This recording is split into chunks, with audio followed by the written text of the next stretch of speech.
gay marriage becomes legal, do you have a dream spouse in mind?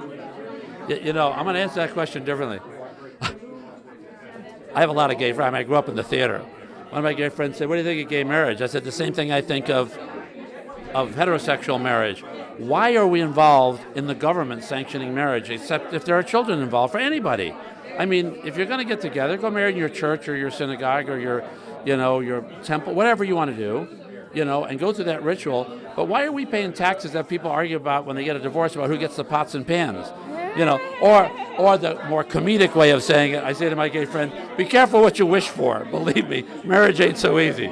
But yeah, dream spouse, that's an interesting question. If gay marriage were legal, who would be my dream spouse? Jesus, that's actually a very provocative question.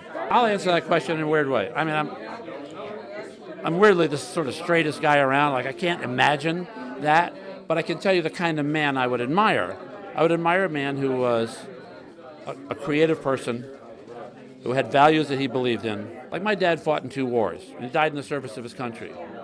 And every Sunday of his life, the one day he had off, he made my mother breakfast in bed. And I said to him once, I said, "Dad, why'd you do that?" He died when I was 12, God rest his soul. He said, "She's given me more happiness than I thought the world should ever allow.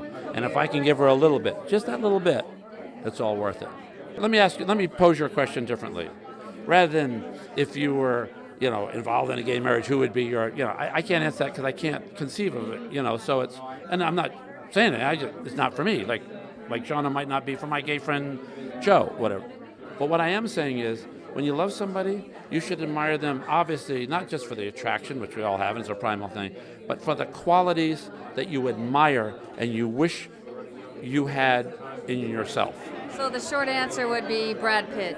The short answer would be me. I know who I'd marry. Jennifer Lawrence. Does she look like fun?